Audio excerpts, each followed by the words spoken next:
So, good afternoon and welcome everybody to this event. This is a very special event for us in Dallas, and we are blessed and very fortunate to have Asha Nayaswami here with us from Palo Alto. Let's see, that'll be my only, I have to look in your eyes to get the Spirit, to get God. So, first of all, I just want to welcome the SMU students who are here, and we're really glad to have you here. This is around that age where I first found this path, and it's just changed my life. When some people's lives are defined by a moment in time, one moment in time, and I can say that without doubt that Asha's is that life. She met Swami Kriyananda, who's a direct disciple of Paramahansa Yogananda, who was the first Indian guru who brought the Kriya techniques of meditation to the West from the East. And she met Swami. Swami was a direct disciple of Yogananda during his life. And she met him at a lecture in 1969 at Stanford University. And from that point forward, she learned from him, followed him. She did everything from public relations to marketing to publications. She was even his cook and secretary at one point. I could go on. But one of the things that makes Asha so amazing, and I can say this authentically from my heart in the time that I've known her, is that she has an ability to be with you, and spirituality just becomes very evident and prevalent. And how that happens is through relatability, through practicality, and conversation, and there's a loving compassion that comes. And even in my relationship with her, in a conversation with people, I can experience something about myself without words even being said, where I've seen something like, let's say, with my own mother or father, and I learned, I try to keep it without growing, and I learned lessons about my own life that are so valuable, and it brings out the best in myself by being able to be with all of the challenges that I've had that have come before, and I'm able to stand in the now and look out into the future, and that's what she brings. That's what she brings me, and I know that that's what she's brought so many people.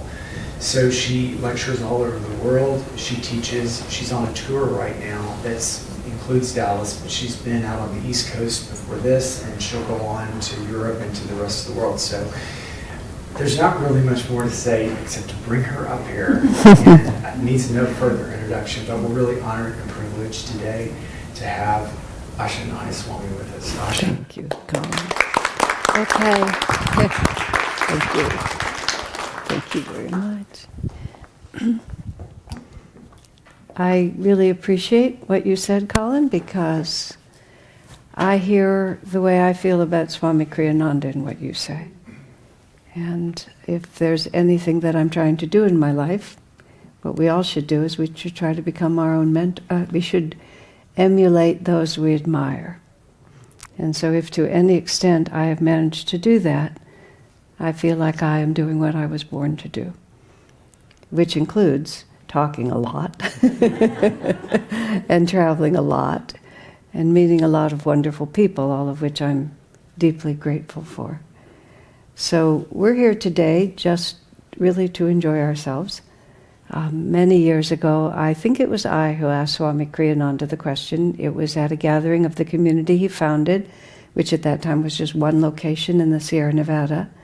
And we were all there trying to understand the vision that he carried. We were mostly just 20-somethings with a lot more enthusiasm than experience. And I asked him what the purpose of Ananda was, which was the whole movement, meditation and yoga. I'm talking now the very early 70s, when all of this was not as mainstream as it is now. And he said the purpose of Ananda was to have fun, which caused the whole community just to start laughing. The whole community being like maybe 50 or 60 people. It's probably 10,000 of us now, but globally, I'm not talking about in community, but just around. But we all just started laughing. It seemed ridiculous. We had such a high mission. But then he said, first of all, you have to understand what we mean by having fun. And he said having fun is being in tune with the divine and then sharing that attunement with others. And that's pretty much the most fun that we could have. And all these years later, I stand here and I agree. I think he's exactly right.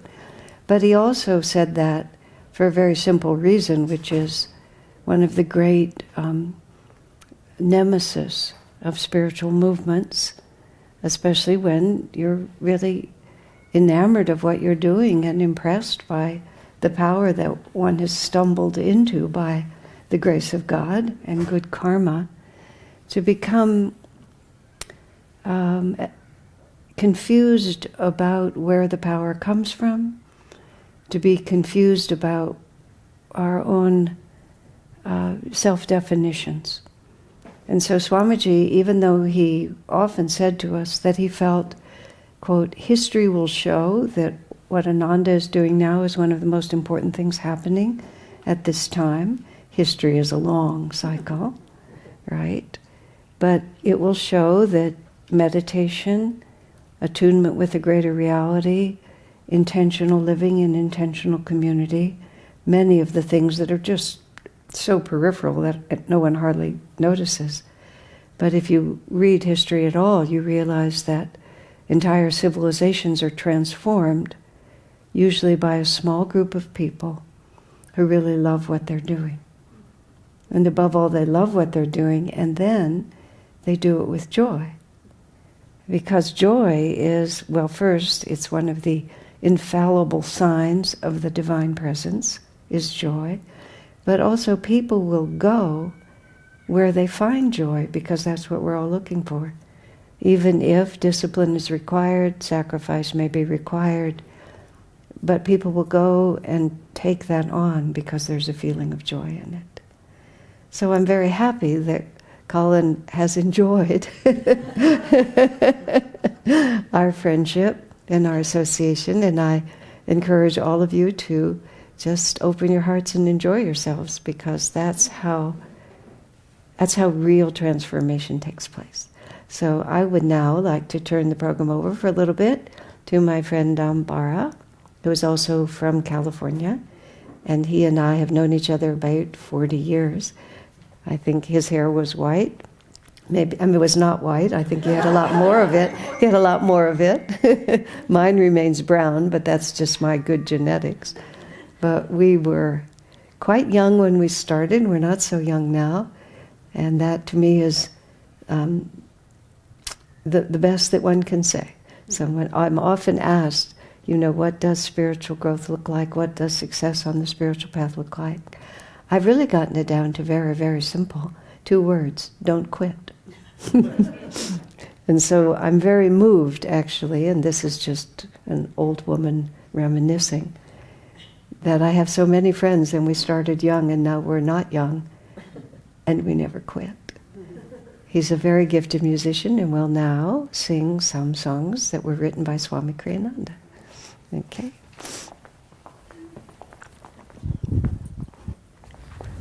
So yeah, like Colin, I get to acknowledge Asha. I was ready to walk around the world seeking truth and just stumbled into a talk by Asha in Palo Alto, and fortunately didn't have to walk around the world because what she was saying was just everything I was looking for. It made me my antenna go up to say, I want to know more about this. And I was also very, very fortunate to learn that Swami Kriyananda had written so many incredibly wonderful songs that exemplify everything that the spiritual path is all about. So given that our topic today is hope and courage, this is one of his songs. It's called Dare to be Different. Sure, yes, thanks. Put it back for you too.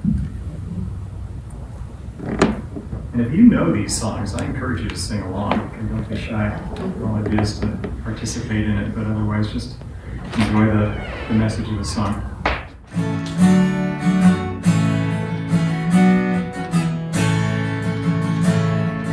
Dare to be different, dare to be free, dare to roam far like wind.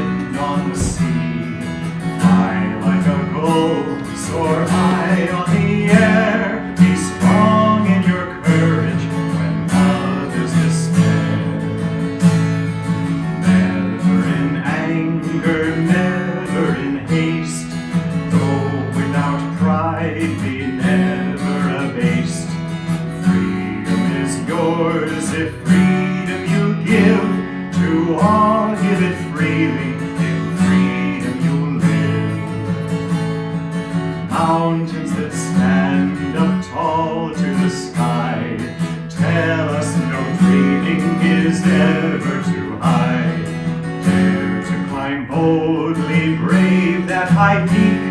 You'll never know failure if bravely you seek. Sing along if you know.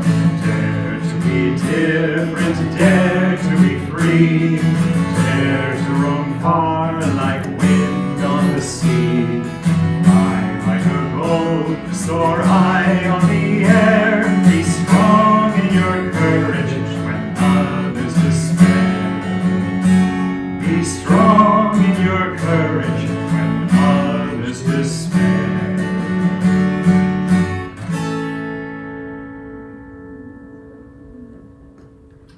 Thanks. This is just a sweet song called Song of the Nightingale. And you'll hear the message in it is, in the midst of any challenges or tests that we go through, just like the nightingale that sings through the night, find the joy in the middle of any challenge that we have, and that's the real truth of it. So.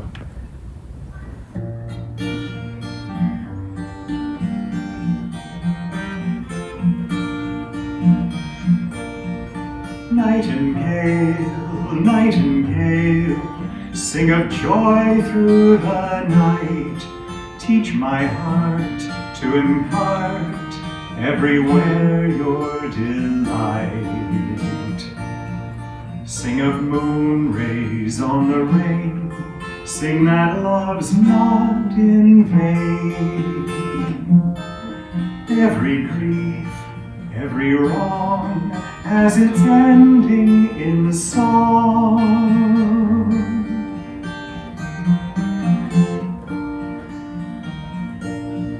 Nightingale, nightingale, sing of joy through the night. Teach all men how to spin clouds of gloom into light. Without silence, what is song? Without night, where is dawn? Were it not for men's woes, who would smile at a rose?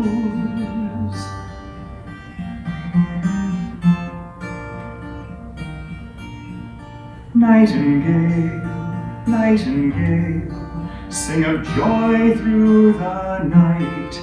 Let each tone silence groan, earth and heaven unite. Morning laughter, evening tears, snow and blossoms all fade. Joy must sing in the night to face change unafraid.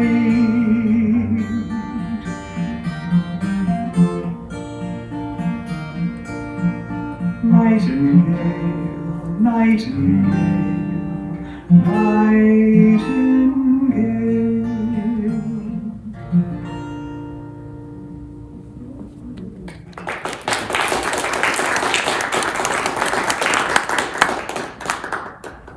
So, one more. That's kind of what I think.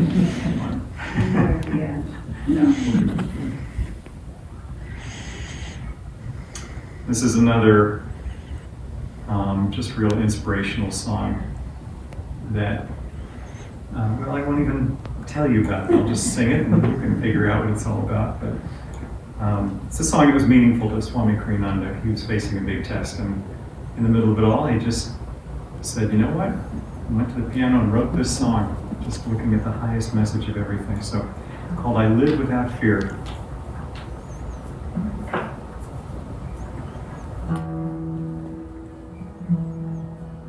Though green summer fade and winter draw near, my Lord, in your presence I live without fear.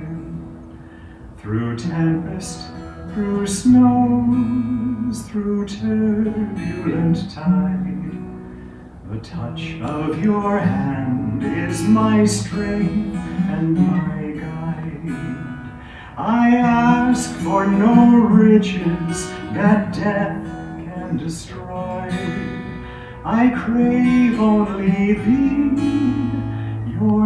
love and your joy. I ask for no riches that death can destroy. I crave only thee, your love and your joy. The dancers will pass, the singing must end. I welcome the darkness with you for my friend.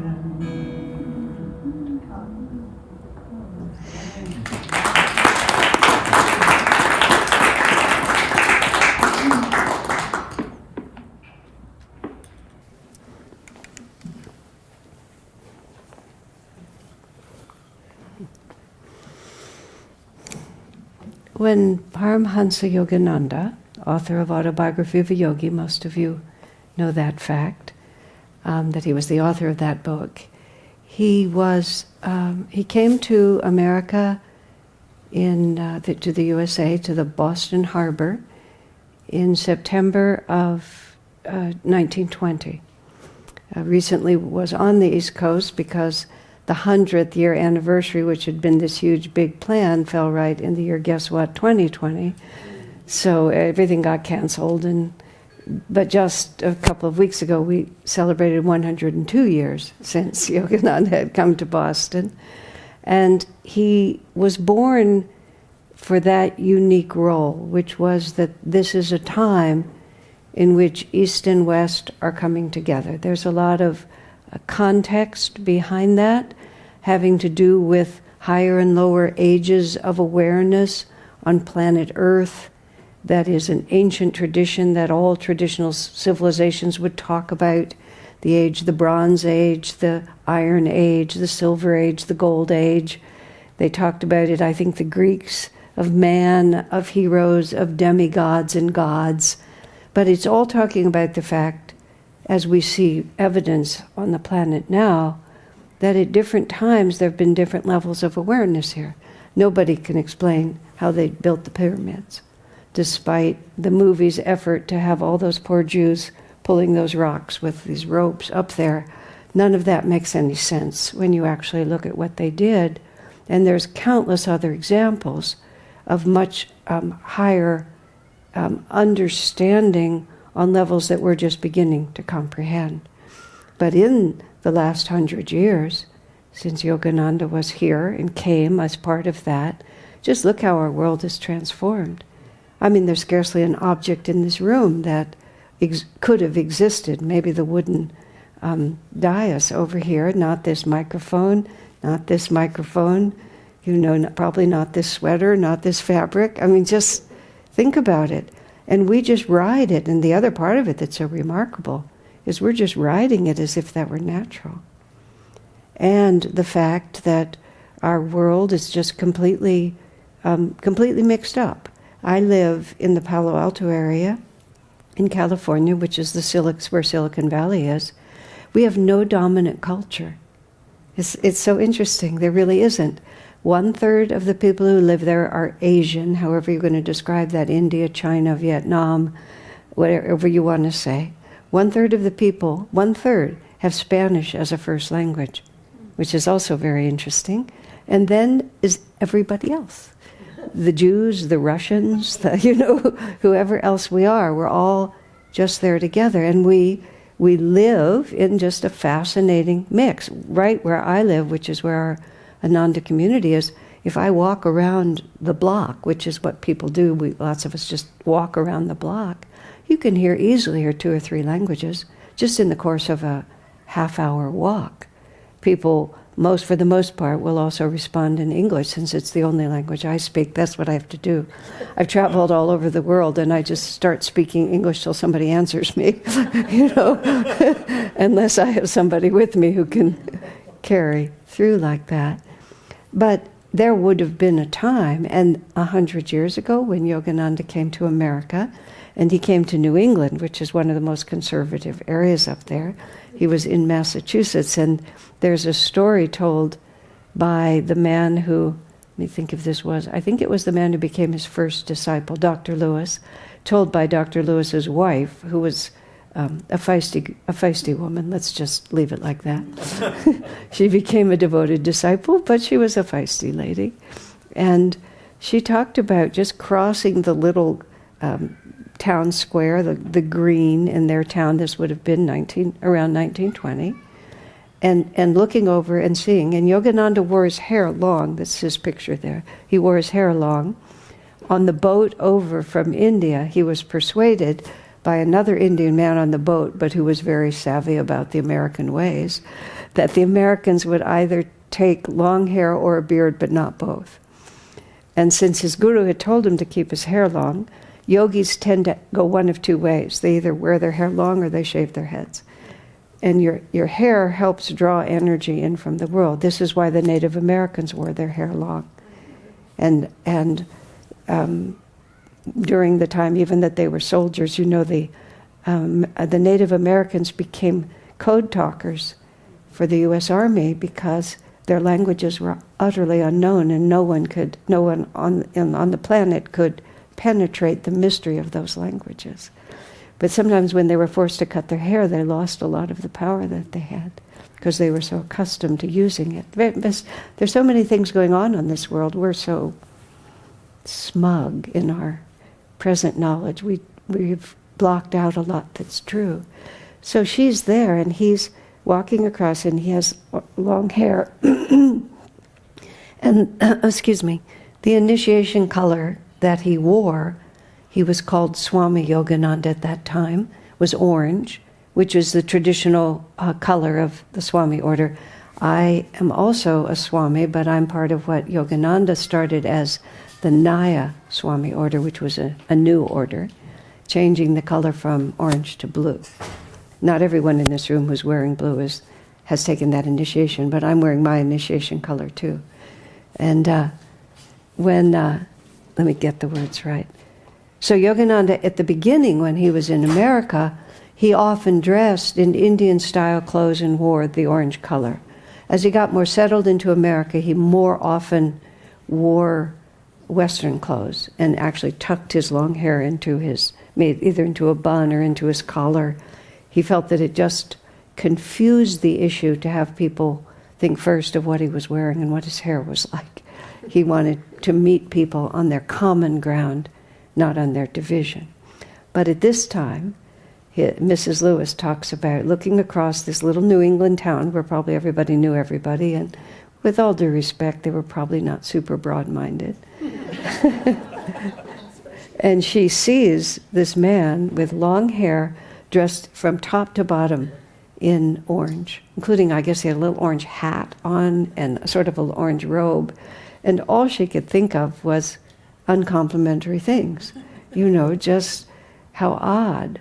Of course, on the streets of India, it's we who look odd. It's in 1920. He looked perfectly normal, but not normal in this environment. So his challenge was to figure out how to speak from another culture of another spiritual orientation, but to cut through everything that divides us to those things that unite us. So on his way here, before he came to India, he had an inspiration for a book that he called The Science of Religion, which is still published by Self-Realization Fellowship. It was actually ghost-written because Yogananda himself was just learning English. He gave the outline for the book to a Bengali friend who was versed in English, and that he wrote it, and Yogananda put his name on it. Years later, Swami Kriyananda decided the same book, could be better written, so he ghost wrote it again.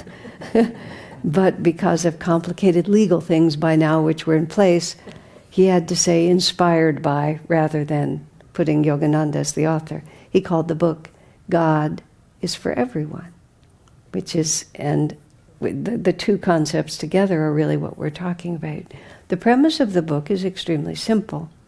It's this: everybody, every sentient being has two fundamental impulses which guide absolutely everything we do. And that is, we wish not to suffer, and then we have an active desire to be happy. We're not satisfied merely if we're not miserable. There's something in us that has a feeling that there's more that's possible. A friend of mine actually was talking, Keshava, those of you who know, he was with us in Austin. He's a high school teacher for a school that Ananda itself runs. It's called Living Wisdom. It's a micro high school. That causes us to say it's small on purpose, which I think is brilliant wordsmithing. I was thrilled when I heard that. And there was a girl who was talking about being an atheist or an agnostic, one of the teenagers. And he was just having this discussion with her, and he asked a question that, even though my name Asha means hope, in all these years, I've had this name for 45 years. I didn't get it from my mother. I got it from Swami Kriyananda. And, but he asked her this question. He said, why is it that people have hope? Like, what gives us hope? And, what he was just asking her to just introspect. Why would we have hope if there wasn't something, some power giving us the potential even to have that? And I thought it was just a wonderful way to think about it. And I've often put it in a slightly different way, but not quite as pointedly as he was able to do, which is, if we knew that there was no possibility of being happy, we'd be content to be miserable. Because there would be nothing in us that would be motivated even to try to shift our circumstances and find something better. And that's why hope is even a better way to put it. The hope is there that things could be better than they are. So Yogananda took, thousands of years of yoga, meditation, saints and sages of India, Himalayan masters, a civilization that's thousands of years old. He took all of that and reduced it to these two principles. To escape suffering, you can just take a worm or a snail and poke it with a pin, and it will make an effort to get away from you. It doesn't have any big concept, philosophical concept. It doesn't have existential crises, And then you put something that it considers food, and it'll run eagerly toward that food. Even babies, for some reason, I've just become so enamored of the fact that how much babies like to eat. And of course they like to eat, but they have so much enthusiasm for wanting to eat. They're energized, they like and they dislike. My friend Nancy Mayer, some of you know her. She's written several cookbooks. She is the most extraordinary cook that I know, and I am fortunate to call her friend. And when she was a little baby, this goes to reincarnation, but this is also so marvelous. When she was a little baby, her mother fed her with a spoon. She was so small, she was being fed with a spoon, and put peas and carrots in her mouth. And the child, Netri, she put the peas on one side and the carrots on the other, held the peas in and spit out the carrots. Even as a baby, she could discern. Her mother found it so charming that she invited all her friends over and would feed the baby peas and carrots, just so her friends could watch her do this. I mean, why? Suffering. Peas were pleasurable. Carrots were awful. We'll just get rid of the carrots and we'll keep the peas. There's no intellectual context at all. Consciousness and intelligence are present, even from the conception, but the context is not there. But there we are, that's what we do, isn't it? And so then the entire issue, really, it's the question becomes very simple. What causes suffering? What brings us happiness? And therein lies the complexity. It's still simple, but each of us, and this is, again, these are very ancient principles, but each of us is on this journey. We're on this journey to understand. And we're motivated, often motivated by intense suffering, but we're motivated, even if we're motivated at all, by some idea that if I follow this path, I'll be happier. I come to college, I look for friends, I take up certain, practices, whatever it might be.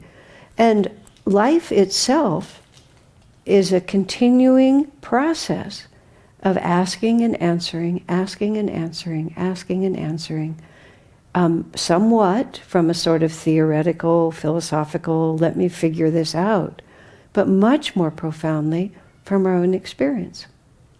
We think something is a good idea, and this has become, many of you have heard me say this, either this last week or in countless recordings that I have on my YouTube channel.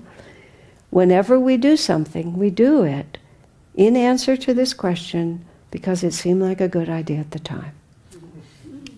No matter how harebrained and misguided it may appear to everyone who knows us, and even to ourselves later, we're always answering the question and doing the best that we can.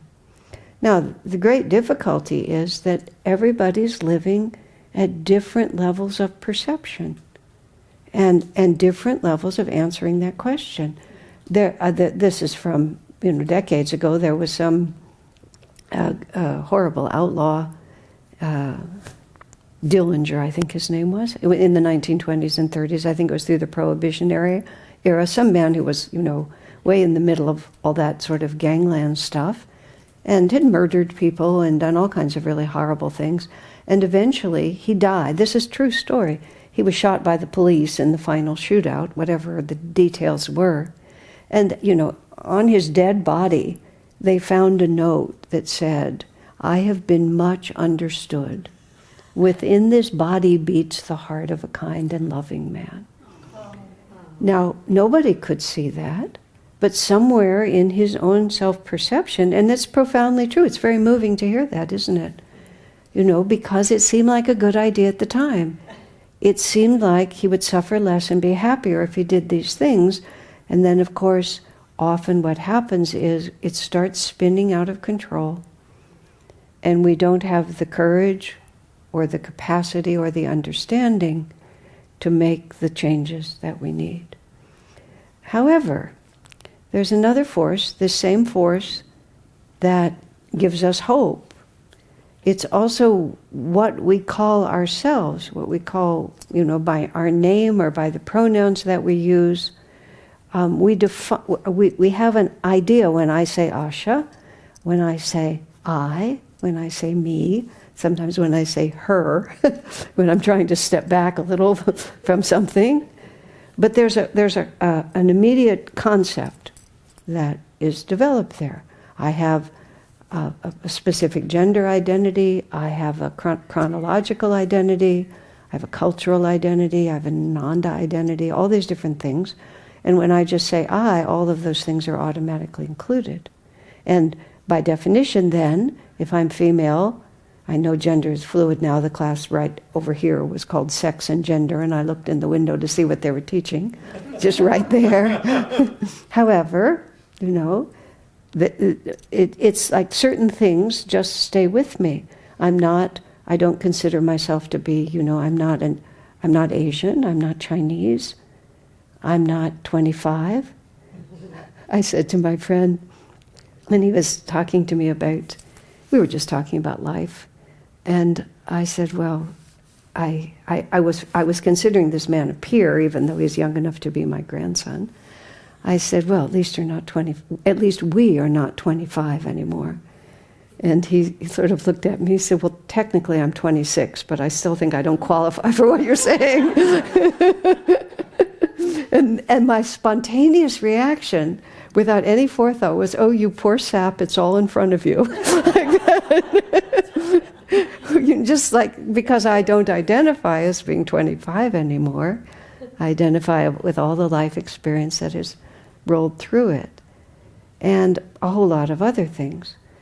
But we operate that same part of us that gives us hope, that causes us to believe that it's worthwhile to continue living, that it's worthwhile to continue striving.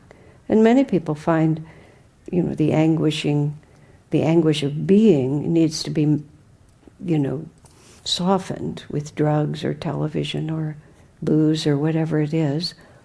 But there's something in us that just keeps going. Some people do end their own lives deliberately, but most of us don't.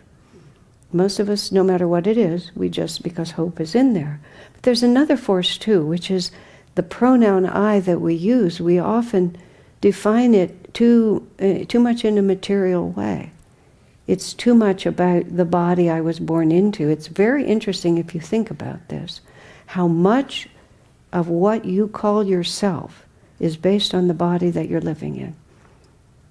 Now, the premise of my even being able to say it like that is that there is an I, which is each one of us, which is the animating force of the body that we live in, but is not limited or defined by it.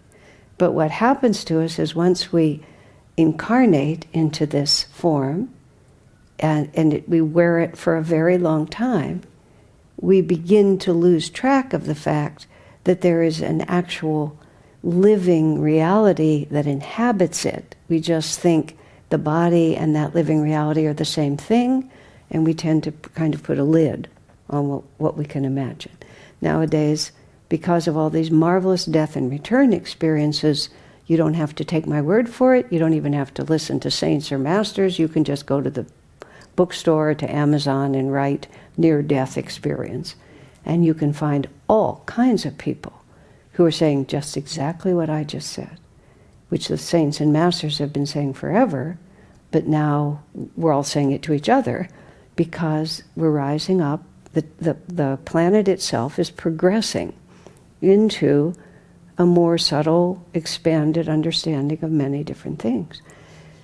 And it is that dual reality, that material and non-material life self-definition.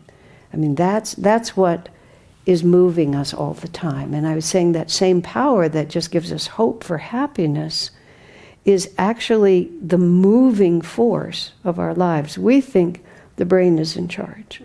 We think that the identification with all these limited conditions is in charge, but it's actually the animating force that is animating that. That's where the word karma comes from. It's like there's this other cause and effect that's been set in motion, and we move in and out of physical bodies. This is the concept of reincarnation. Nothing really makes sense without it, as far as I'm concerned. You don't have to accept it, but things make a lot more sense. Because otherwise, the quest for happiness, for most people, is a pretty paltry result. You know, and the degree of suffering for many people is incomprehensible. If we were just dropped in when we come out of the womb and taken away when we're put in the casket, it can be a very unsatisfying story, because maybe we got through okay. But the other thing that we're working with is that there are people that we share this planet with now at this time who have a very odd idea of what causes suffering and what brings happiness. It must seem like a good idea to them, but their definitions, they're looking for power, they're looking for self-aggrandizement, they're looking for honor or, recognition in the world, they're looking for sadistic pleasure, they're looking for materialism on a level that's barely comprehensible, like how much is enough, and how much more do I need? I mean, I can enumerate it for you. People who have a total disregard for the planet that we live in, who have separated themselves entirely from what you might call the natural flow of life, on and on and on, whose interests are only sensual, and there it is. And I don't have to say it because we all see it. And this is, a material planet like this one is it's heterogeneous in its vibrations. You can walk down the sidewalk, and somebody with really horrible karma can be right next to you. Because in the material world, we get encased in these fixed forms, like, I'm always in this body, I'm not capable of getting out of it. And even if I snuggle right up to one of you, it will never merge. I'll just step back away from you because I'm stuck in this one. But inside of us, all of us, we're vibrating with a certain kind of consciousness. And it's on that vibratory level that we begin to feel union with one another. Just when Dambara was singing those beautiful songs and the melodies were running through the room, and we're all sort of in those melodies, it's not only that we're feeling an attunement with him as he sings it, but all our energies are coming together in that one vibration, aren't they?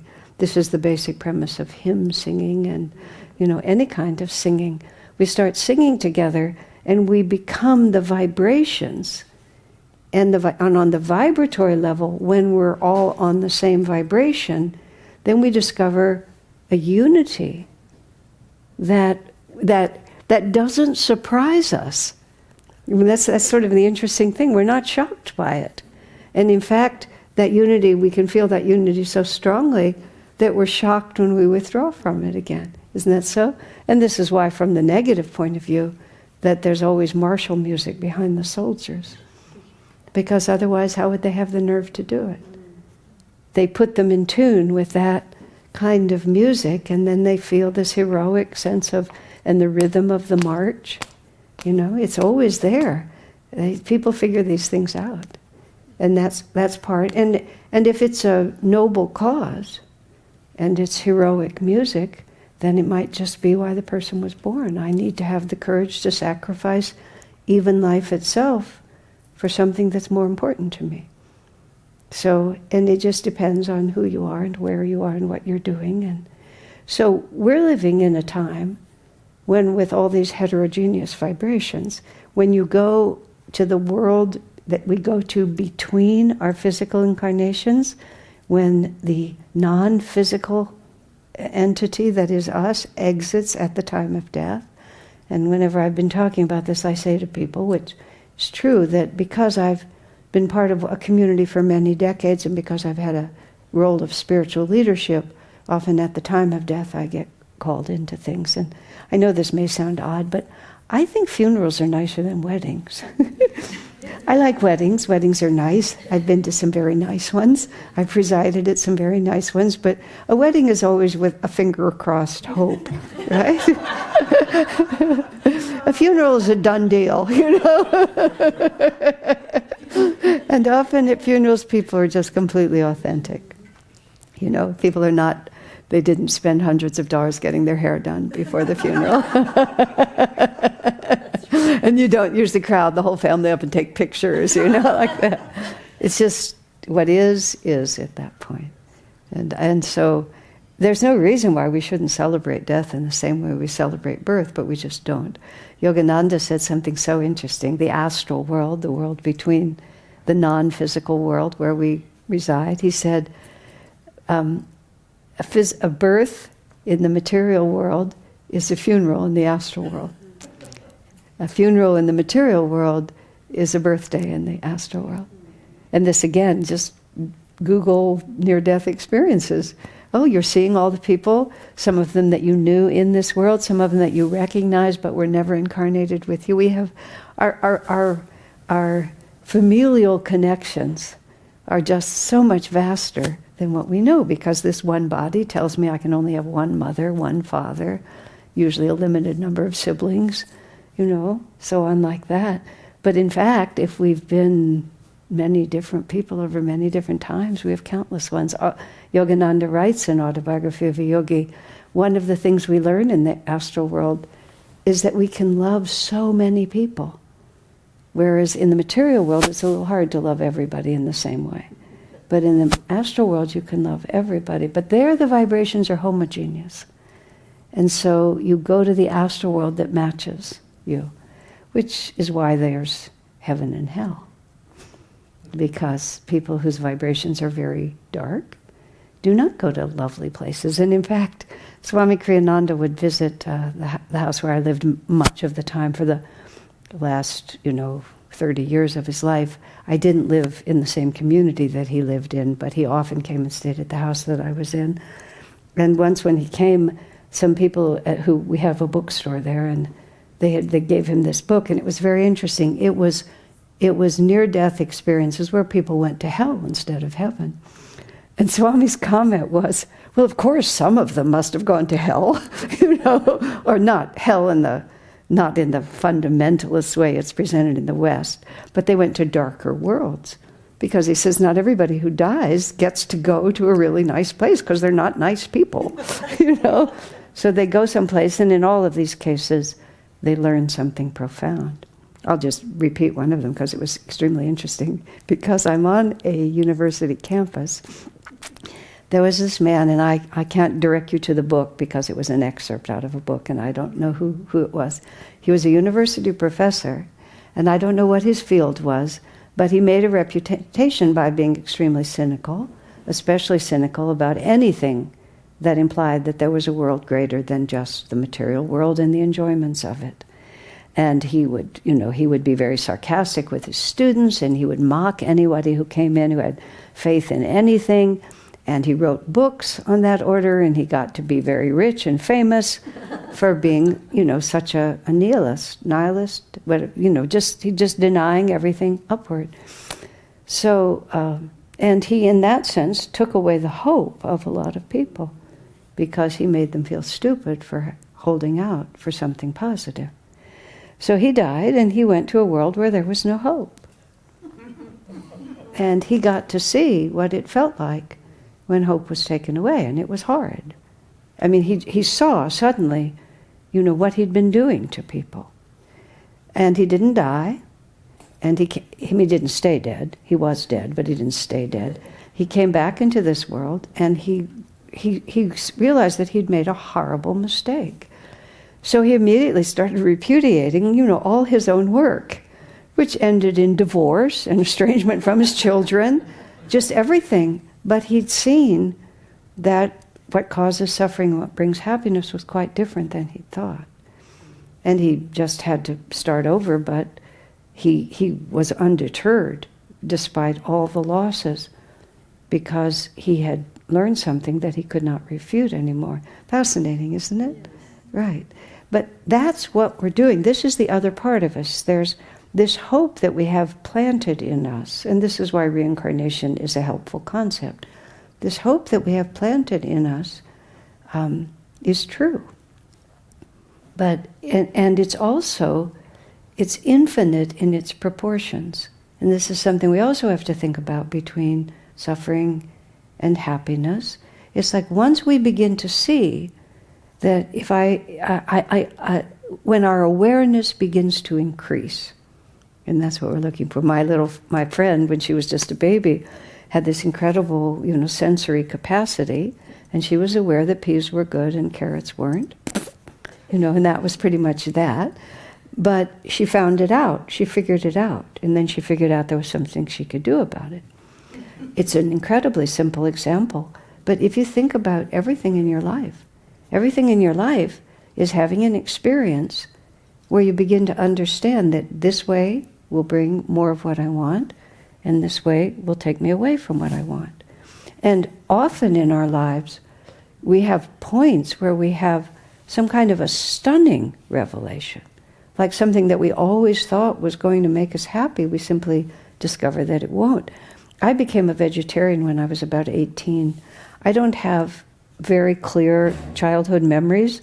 My astrologer friend told me that Saturn was oppressing me from for 18 years for most of my childhood, which, quite apart from the astrology of the thing, that's how I felt. I participated in my life. I was a cheerful person. I did lots of stuff. But on some level, I was always just leaning against the wall, just watching.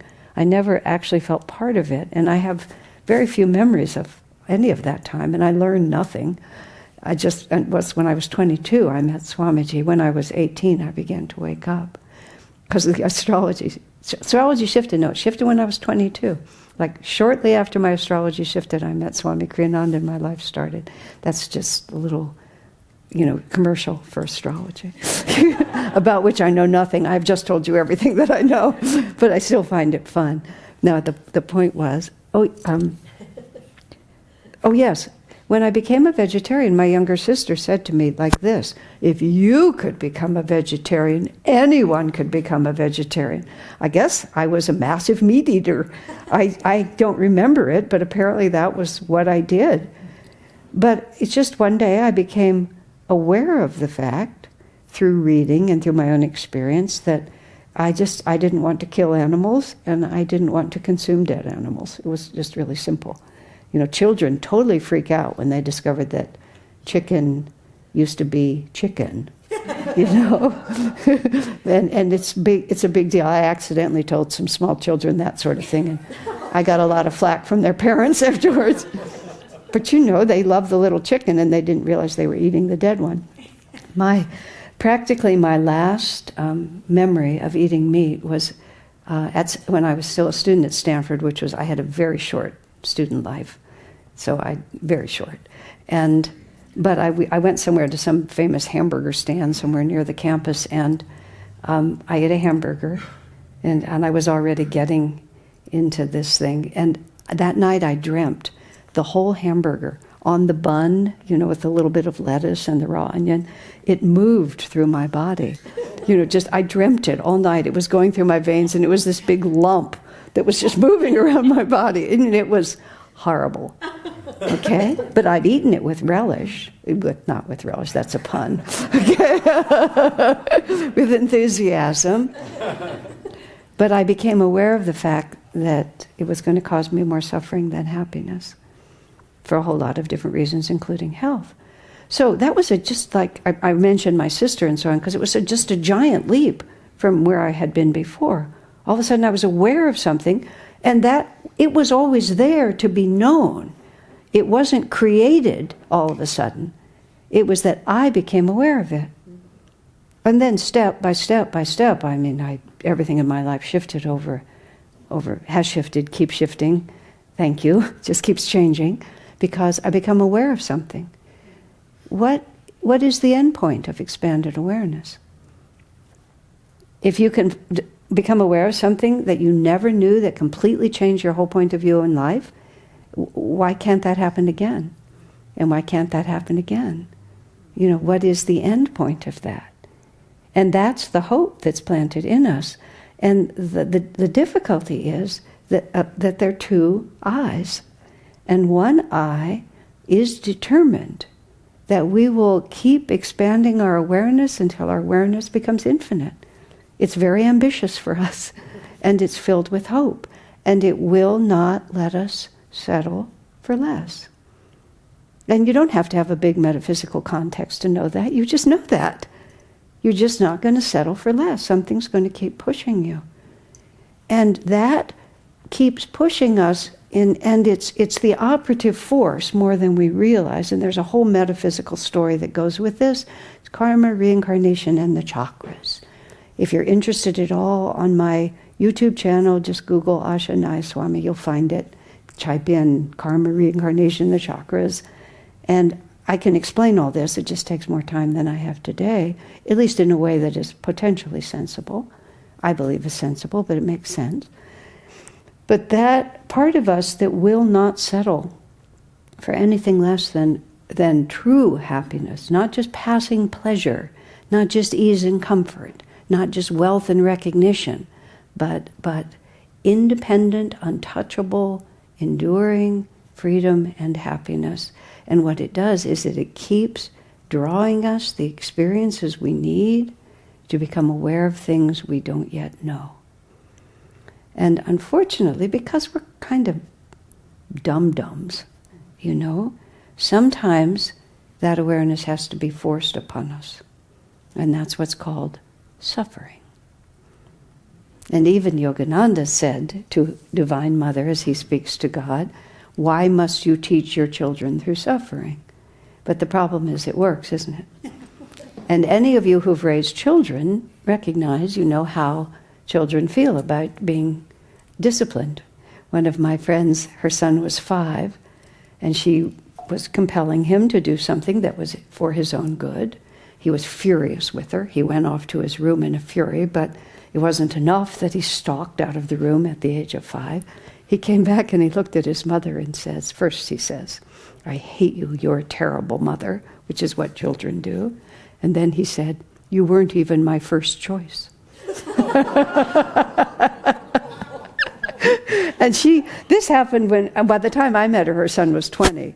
But she had always remembered that. And then I start talking about reincarnation. I start talking about a flash of light in the astral world at the moment of conception, and the soul's ready to incarnate, try to...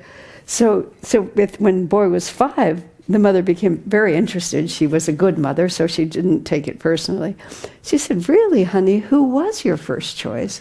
And he said, "A lady in the Philippines, but she was taken." And then when she heard me say that Master said, at the moment of conception, there's a flash of light in the astral world. I'm just quoting now because I can't say this from experience. And all those souls who are ready to incarnate, who are in tune with that flash of light, scramble to get into the womb. They rush. I mean, it's like, really, and sometimes more than one gets in, but that also means that some are trying to get there who can't get in. So when she heard me say that, she started laughing, because she said her son, who's a very bright boy, lovely man, I know him, she said he has a wonderful character, but he has this odd habit, which is he'll make a decision, he'll start, and then he'll stop and reconsider. And she said she can just see him in the astral world, heading for that lady in the Philippines, but then stopping to sort of think about whether this is a good idea, and by the time he decided to do it, it was too late, she was taken. Is that a fairy tale? I don't know. It fits a lot of the things that Yogananda says about life, and it's fascinating to think about. But the point is here, we draw to ourselves, not necessarily the things that the limited I wants, because what the limited I wants is to be comfortable, to be praised, to find it easy, to not have to try too hard. That's what the limited I wants. But what the infinite I wants is to become infinite, to become free. Not to just be trapped here. I realized after I got the vocabulary of meeting Swami Kriyananda and really understanding, I'd always been, I guess the word would be a seeker. I had this tense drive to understand more than anybody was telling me about the nature of life and how to find happiness. And it was just a scramble, because I grew up in El Paso, Texas, at a time when there weren't a lot of Asians around, let's just put it like that. It was just, it was El Paso, Texas. I was born in 1947, so you can think about it. I was there till I was 15. And there just wasn't a lot of deep meaning of life stuff going on, and there was certainly no Eastern influence, and I just wanted to know something that nobody else seemed to even to be thinking about, which was, I remember being 10 years old, and this is now when I got reincarnation, I started realizing I was born with all of this behind me, and I was born in a very good place with my family and the opportunities and so on. But I remember being 10, and there was a big picture window at the house we lived at, 3809 Hillcrest Drive, El Paso, Texas, looking out, and I was looking there. There was the neighbor's house over here, and he was mowing his lawn. And I just remember staring at him with this concentration, and I had this thought that if I stared at him hard enough, that he would morph into some other something that would make more sense to me. And when I think about it now, I was trying to see past the material expression into a more subtle world. I had none of that vocabulary. But when I look at it, that's what I was trying to do. And my desire was for happiness, and my desire was for people to talk to me, not about getting good grades, getting into college, getting a good job, having a family, having a nice home. That's all that people seemed to think, and they all thought that was going to give me happiness, and it was all well-meaning. It wasn't misguided. It just wasn't what I was asking. I wanted the question answered about happiness itself. But here's what I realized later. What I felt was confined. I felt terribly confined by the body I was in, by the culture that I was in. I knew that I was more than anybody was acknowledging, if that makes sense. And it wasn't about any recognizable achievement. I was a good girl and a good student, and all of that came. But I knew inside myself that what was being acknowledged was just the tip of the iceberg, that there was something else. And I felt confined. And later I got the message, I was confined by my own self-definition. But nobody was teaching me to meditate or to be attuned to God or to be a disciple or to be anything, because they didn't know. It was, and they were all good people. Everybody, I was very graced. Everybody in my life was a good person. And they were choosing happiness versus suffering and so on and so on. But for some of us, it's never been enough. And then if you feel that way, something comes to you. It just, Autobiography of a Yogi has sold millions of copies, has changed the lives of millions and millions and millions of people, not because they join Ananda or become Kriya Yogis, or most of them don't. But he just says, oh, guess what? There's a whole nother potential here. And each one of us just starts moving down it. Now, to come just a little, because we were talking about, what a tumultuous time we're living in and what an insecure time it is and how much anxiety we can all be having these days. I mean, we're all still, look at us, it's our part of the planet is still peaceful. Our buildings are still standing, but it doesn't, not very far from here, relatively speaking, which is just the other side of the planet, it's far from peaceful. And people who were living just like we were very recently literally have had their whole lives blown up. And we have people in the world who think that that's the right thing to do. And we have no idea how far that reach is going to go. And we have just countless. I mean, just my friend Dunbar and I, both from the West Coast, $3 for gasoline, Ours is up to $7, It's really quite something. And that's, I'm not an economist, but I'm not an idiot either. You can see how these things are going to... So what's going to happen?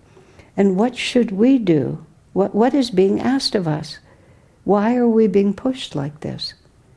And, there's two ways you can speak to God. One is, God, why are you doing this to me? Which, that's a good question. Or you can say, God, why are you doing this to me? Exactly the same words, but totally different attitude.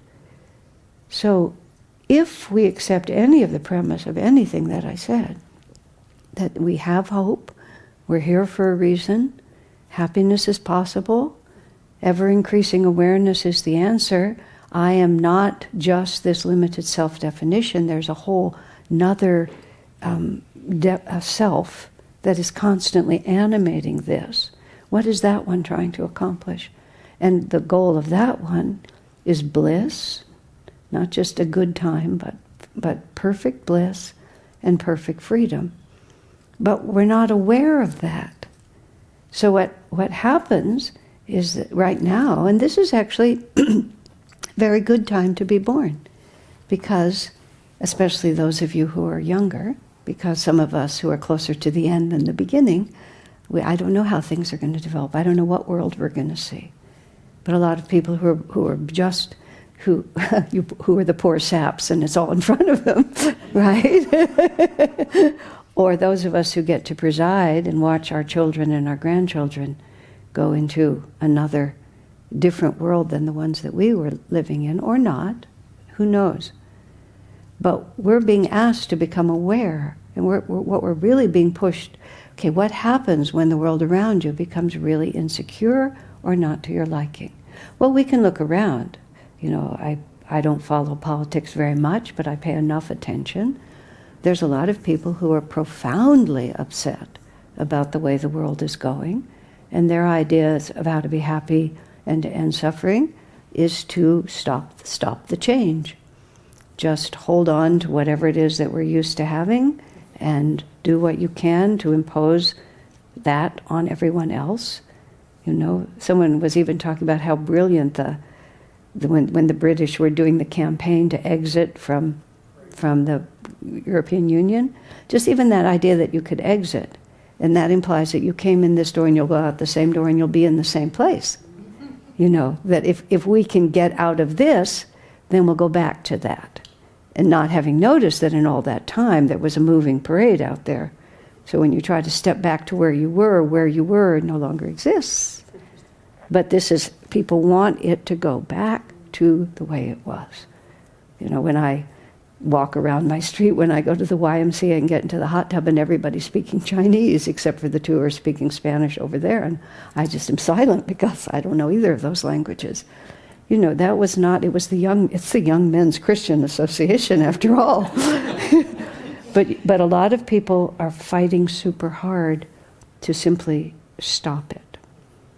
And there's a lot of, and every side has a lot more energy because there's so much change happening. There's all these free radicals, so to speak, that people can just, and it's a very, very unstable, to put it mildly. It's a very unstable situation that we're working on. So what do we do? You know, where do we look for security?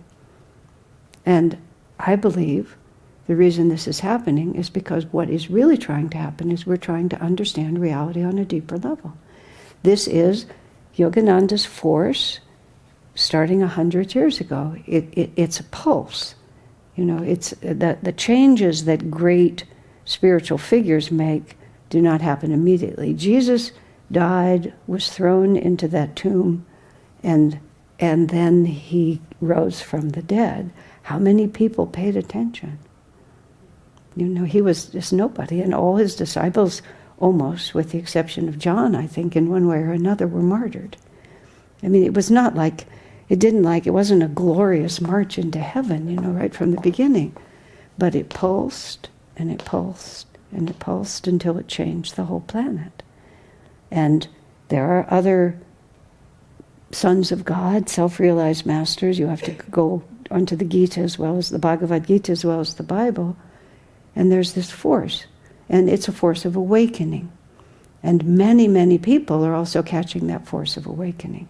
Again, you can look around. There are so many people who are expanding their awareness, drawing on the light, drawing on joy, welcoming unity. And it's a force. It's happening like this. So I think we have two jobs. One is to do everything we can to become instruments of the light. And what makes us instruments of the light is to not be afraid. Because what is the nature, and I like to say shadow rather than dark, because when you say shadow, you're just talking about something that blocks the light.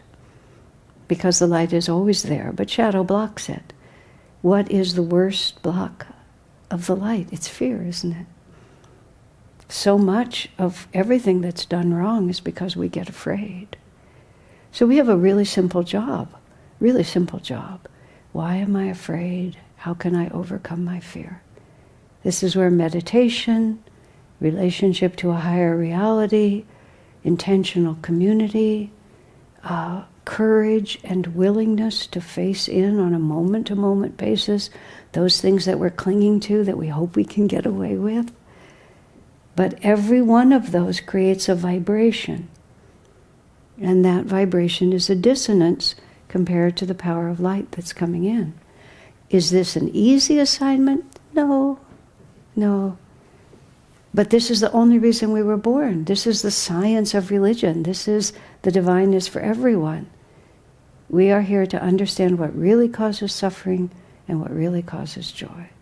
And fear is the opposite of love. St. John in the Bible, perfect love casts out all fear. It's beautiful. It's one of the first things I learned of the spiritual life. I grew up Jewish, so I didn't know anything about the Bible, and I read it in a book of Indian philosophy, and it was decades before I knew it was from the Bible. But I think that's perfect. You know, that in itself is just like the story of the whole story, isn't it? A Jewish girl from Texas reads a book from India and gets something from St. John and thinks that, you know, there we have it. But source didn't matter. What mattered was that it was true, and I recognized it. That's what we're here for. It's simple.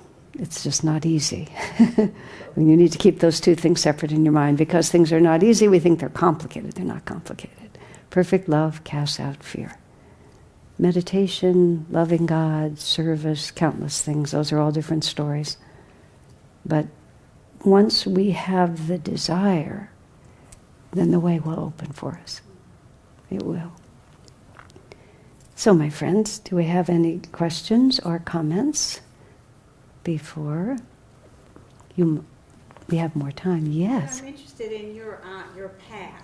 Mhm. Get out of high school, obviously, and then what led you? Oh, my personal path. I got out of high school, let me think now, and I was admitted at Stanford University. I'm a clever girl, but I wasn't that clever. But in those days, one, it was possible to get into Stanford, you know. You didn't have to be the son of royalty or something. You could just get in. The second thing was they had a personal interview and give me a chance to talk, and I can go pretty far. So I really talked my way in. So they took me there, and I kind of hoped, because it was such a prestigious university and all of that, that I would find somebody there who was interested in what I was interested in. And what happened in the first 2 weeks, several things happened in the first 2 weeks that were notable, and I'll tell you the whole story because you asked.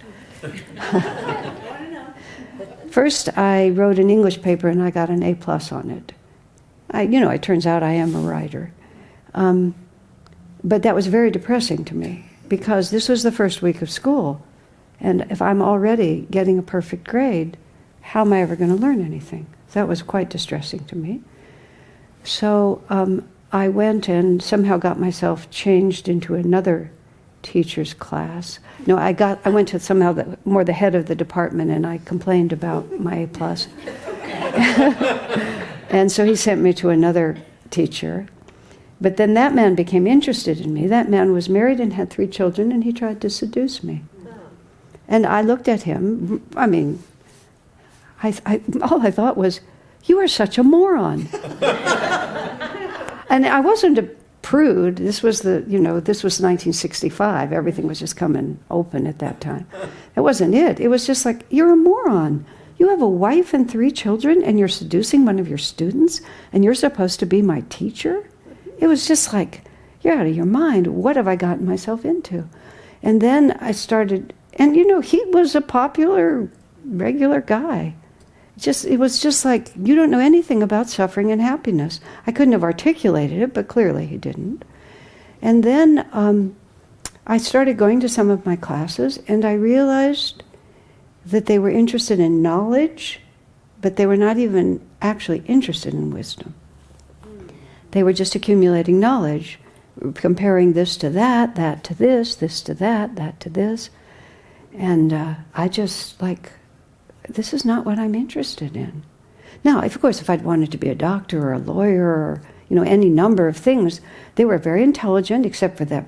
Well, that professor was intelligent. He just had no sense.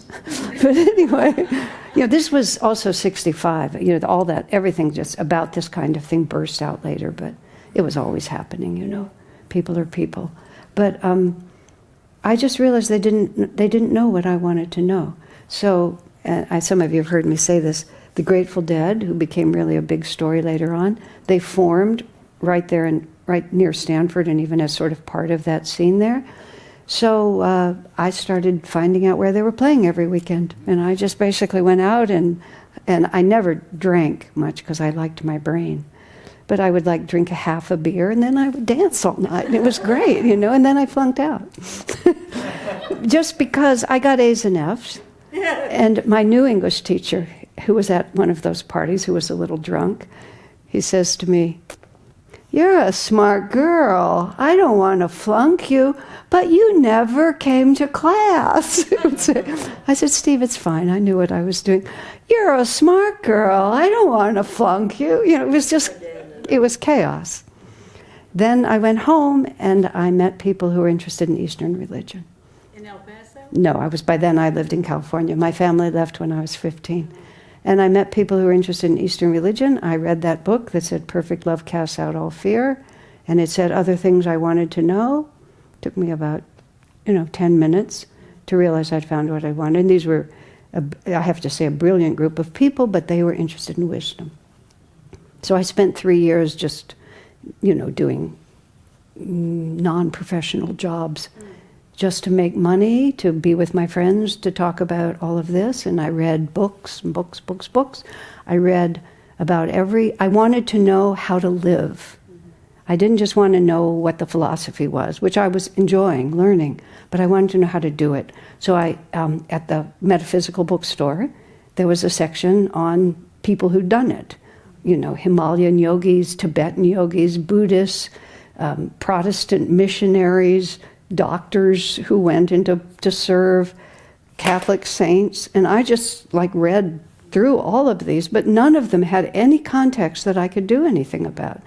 I was still too Jewish to be Catholic, so I certainly couldn't do that. At that time, I wanted to marry and have a family, so I just, I couldn't go to a Himalayan cave.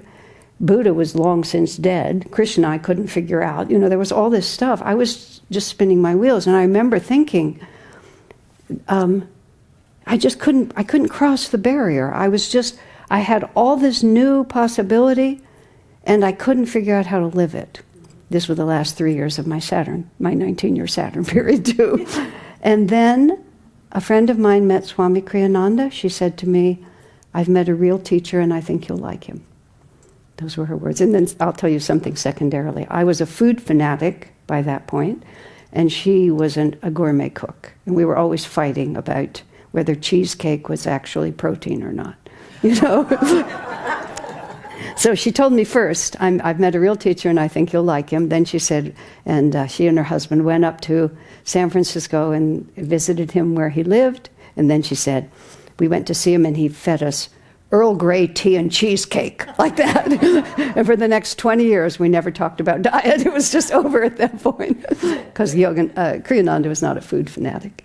But in any case, he walked into the room, Swami Kriyananda. He's American. He was 44 at that time.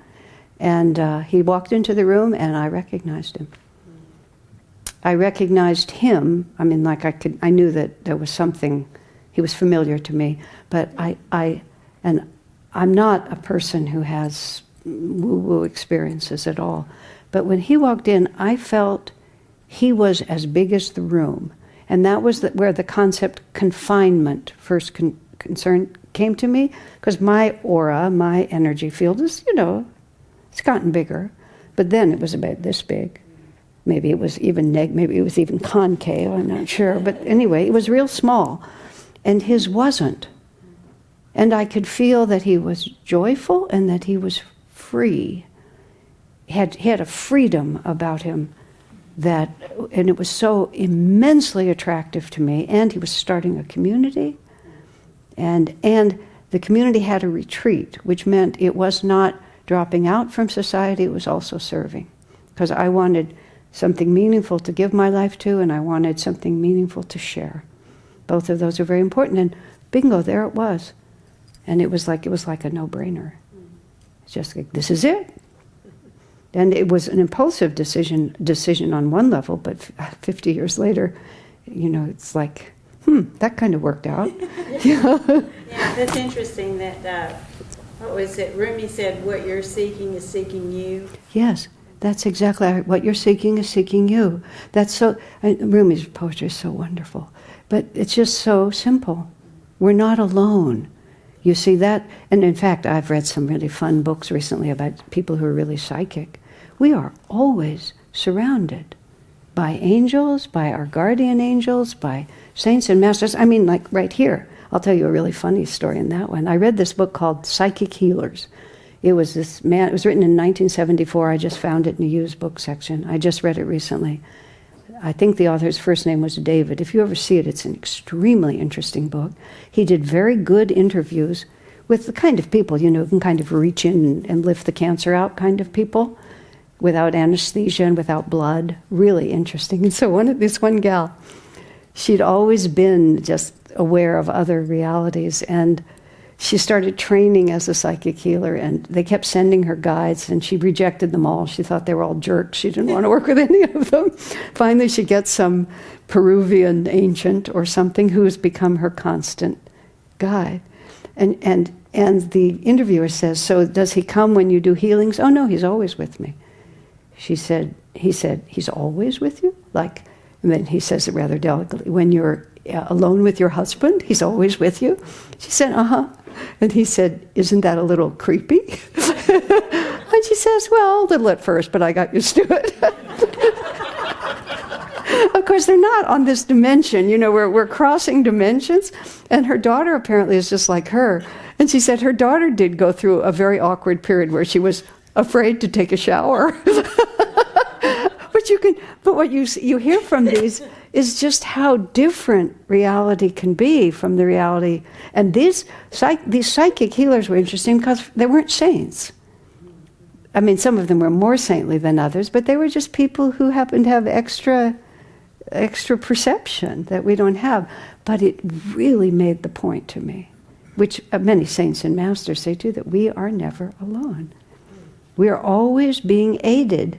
Even when we're not listening, we're being aided. It's a group project. Yeah, that's all. It's just a group project. One of my friends has a little sign in her kitchen that says, "Bidden or unbidden, God is present." Absolutely perfect. I mean, then you can go into the wonderful stories about, Jesus and all the great masters, and it's all true. Yogananda said, "Unknown, I will walk by your side and guard you with invisible arms." And I think about that a lot. Unknown, I will walk by your side and guard you with invisible arms. And we all have guardian angels. We love people. You think when you die, you just stop wanting to help? Like you just suddenly become completely selfish just because you leave your body? Like I spend my whole life helping other people, but now that I'm dead, I'm just going to put my feet up and drink coffee? It's like boring. Really? I see dogs sometimes who are, well, first you see dogs who are, they're so adorable. They're just running around sniffing and doing all these things. And then you see service dogs. And I think, wow, it must be such a relief for a dog to finally get something useful to do. I mean, can you imagine just, here we go again for a walk, and I just have to sniff the same old sidewalk. It's just like, but now I can actually help someone. And it's true. I mean, really, literally, they advance just like we do. Well, any other questions? Swami Kriyananda, he was never an animal person. By that I meant some saints are very related to animals. Swami was never much, and I have to say I'm not either. I'm so fond of verbal communication and intellectual content that every once in a while I meet an animal that I have a wholly different relationship with, but mostly I don't. But Swami was very attentive to animals. And he would often say, when he would see a dog, he would say, "Hello, beast," like that. And then they would commune a little bit. "Hello, beast." He just called a spade, there it was. But he said to me once, he said all sentient beings to him look the same. He said we're all just individuals on the spectrum between very limited identification to infinite. He said animals too, it's just a spectrum. When we're just, everything I was saying, we're just being forced to become more aware, to become more of who we are. That's just what the animals are doing. It's very good karma for an animal to associate with humans because it accelerates their evolution. Yeah. So if you think your dog is highly advanced, he probably is. Anyone else have a question? Yes, Francis. Marriage and spiritual life. Marriage and the spiritual life? What do you prioritize? One of the things that is happening in our age is that spirituality and in ages past, Catholic Church is the best example, but in ages past, it was irreconcilable. If you were serious about spiritual life, you couldn't also live in the world. So the monks went into the monasteries, the women went into the convents, the yogis went up to the caves, and ordinary human life became increasingly the enemy of spirituality, which it never was, because it's not the form of what you do, it's the vibration with which you do it. And you can be living out there in a cave, getting your food from the trees, not putting out any energy, and still be just a selfish, lazy bum.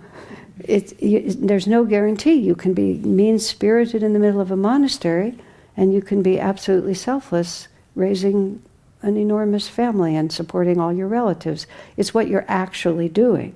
But the world being what it was and the vibrations being very low, they got divided. But what's happening now is the monasteries are emptying, and people are calling themselves not religious but spiritual, and it's this whole movement of energy coming in.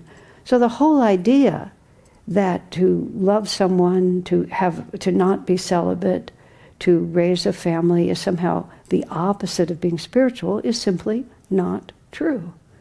But we carry a lot of false ideas because we're coming out of one age and moving into another. And part of what Yogananda wanted to share with us was a bigger picture. And this is one of the reasons why intentional spiritual communities are an important part of what's happening now, because the community is, some people are monastic, because for some people that is their life path.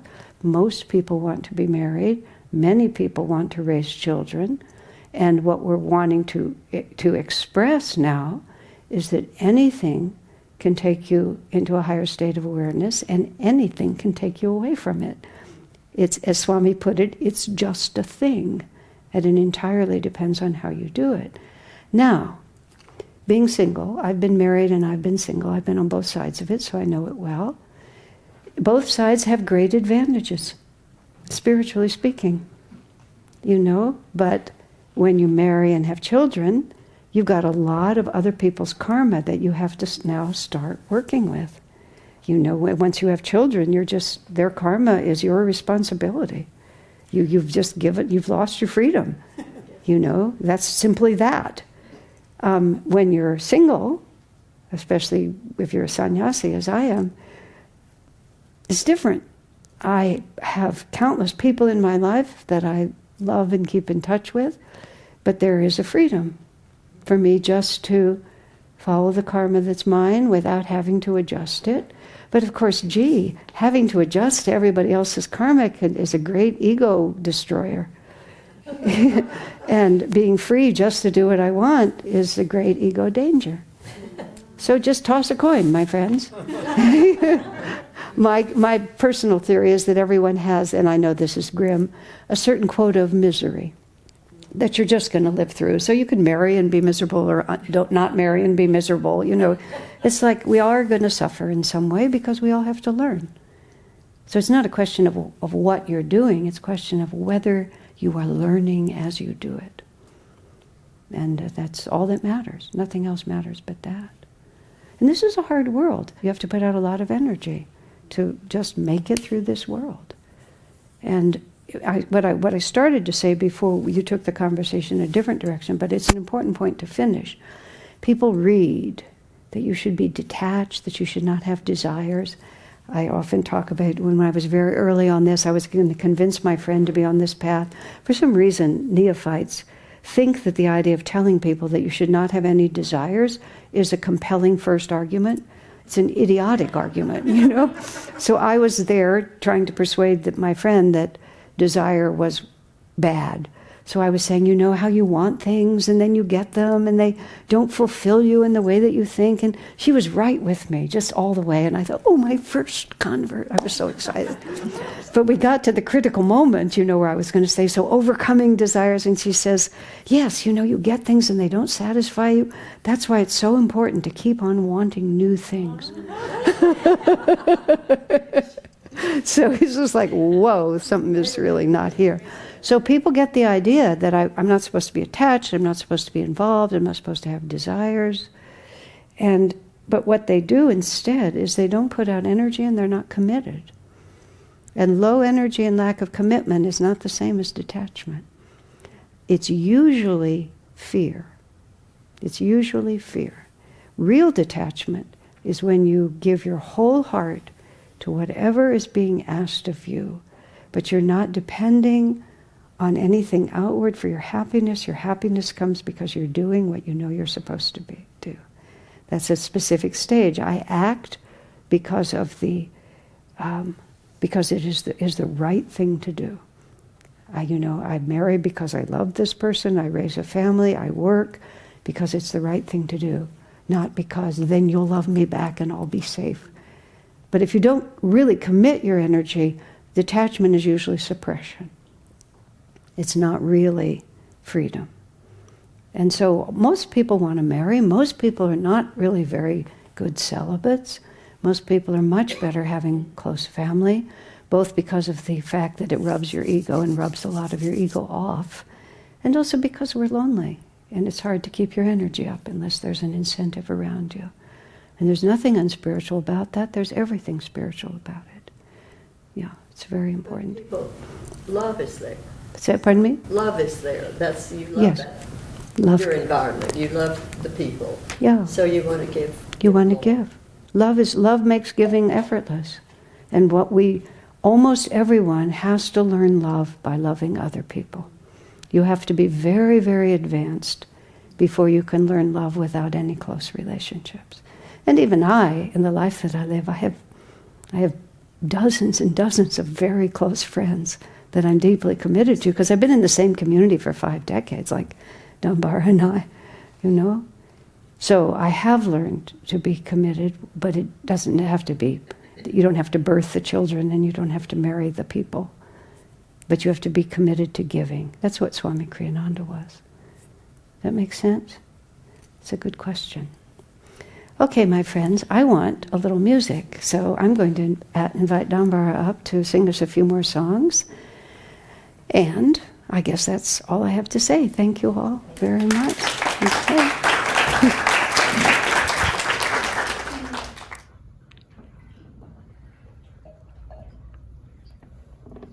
Okay, so follow me.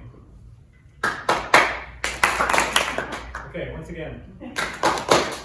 Okay, now those of you that know this song, I'm going to count on you to clap at the right time. Otherwise, I'm just going to kind of look at you, and you'll sort of hum it.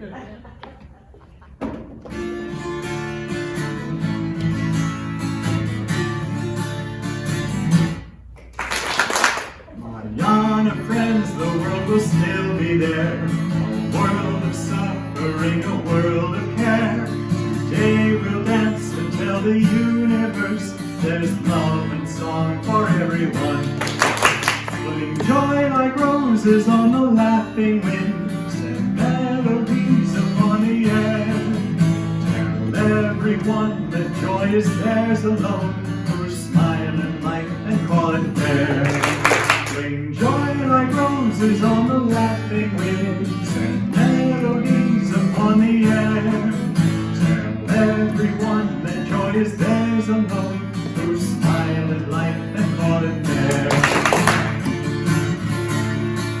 You can dance around it, though.